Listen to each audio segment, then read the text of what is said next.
And action. Just kidding.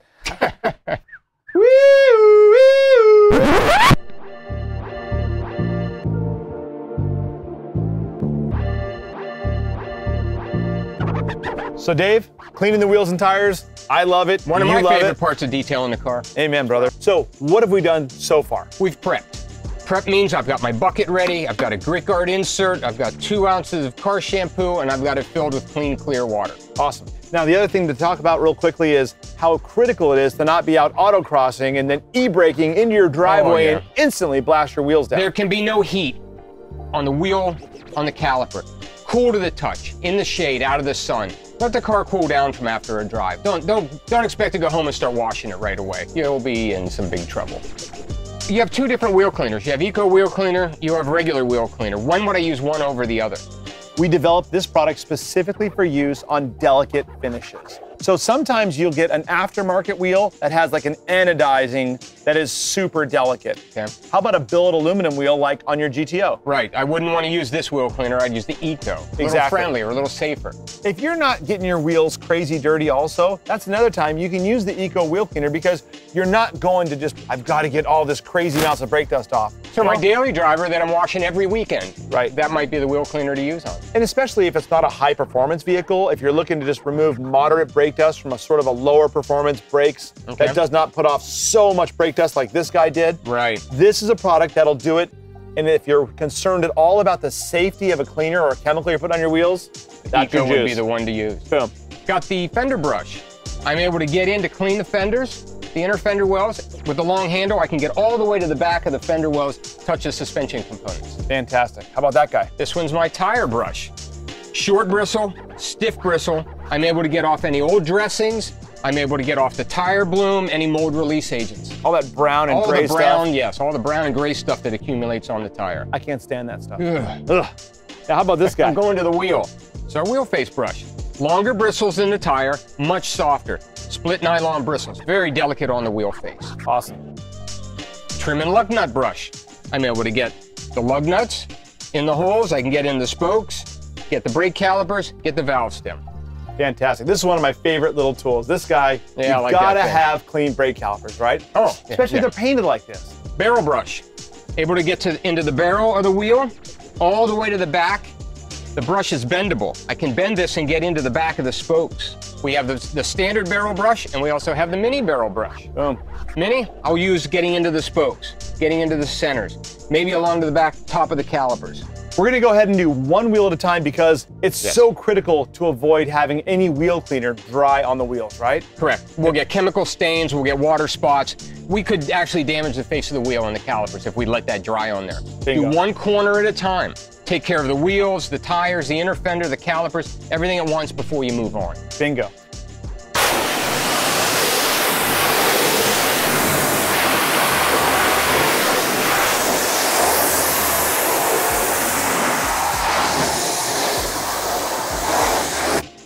Well, you gotta love that snub nose pressure washer, don't you? Isn't that great? You gotta use a pressure washer, You have to. It blows off all that loose dirt. It's a great tool. I have half as much to clean now. Amen, brother. Amen. But let's clean it anyways. All right. I'm gonna spray it with wheel cleaner first. You got that on stream or do you have it on spray? I have it on spray. Okay. I like it on spray.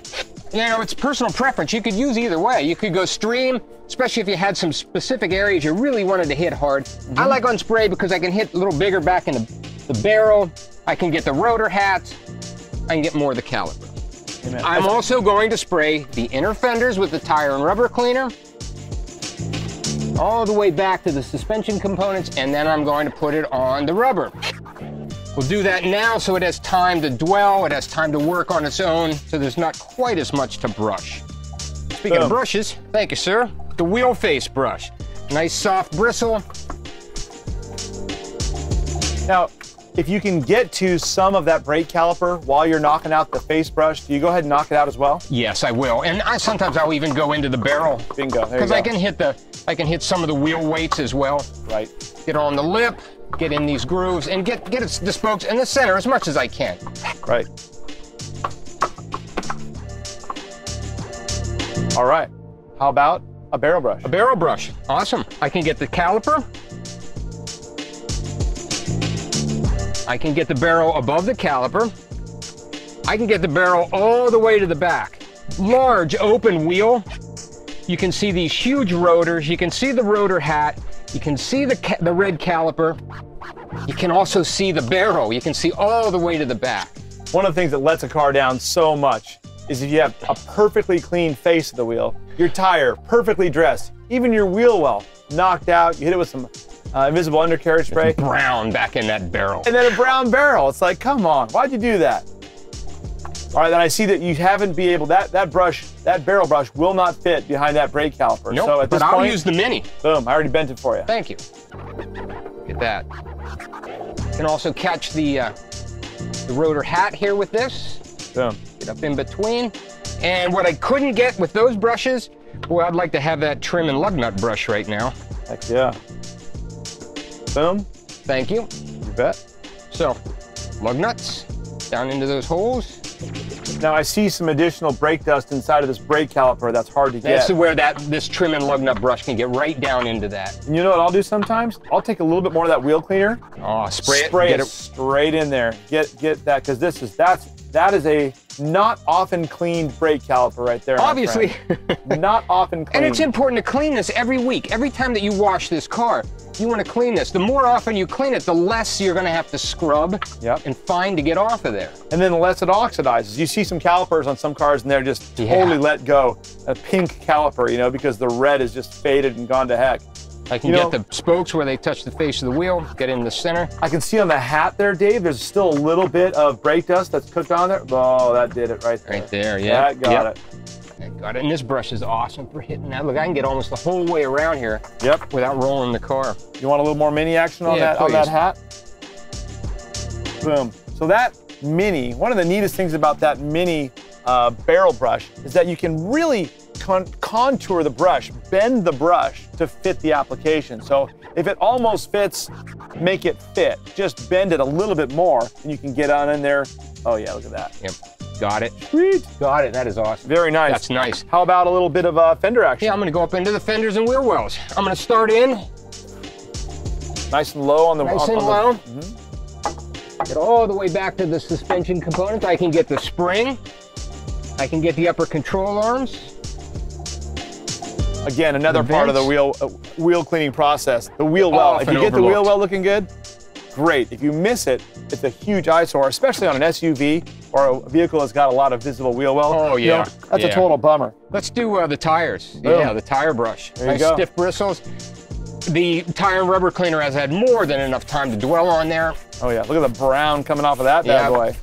Perfect. And you look at all the brake dust running down the driveway now. And if we'd have let that wheel cleaner sit longer, we'd have had more of the red color coming off on its own running right down the driveway. And you'll notice, you know, while we're talking about that, you'll notice that the red, or the sort of the burgundy, as the wheel cleaner is really working, it really tends to be the most impressive on a high performance car. Yes. You know, it's not really as much on your family minivan, on your Suburban. It does not turn purple on every car. The high metallics in these pads are what you're seeing turn the chemical purple. So the high performance brake systems are where you're going to see this, but that doesn't mean on your family driver, your daily driver, that it's not working just as well. Bingo. Now, I want to hit this before anything starts to dry to rinse it all off. We'll see how well it got it.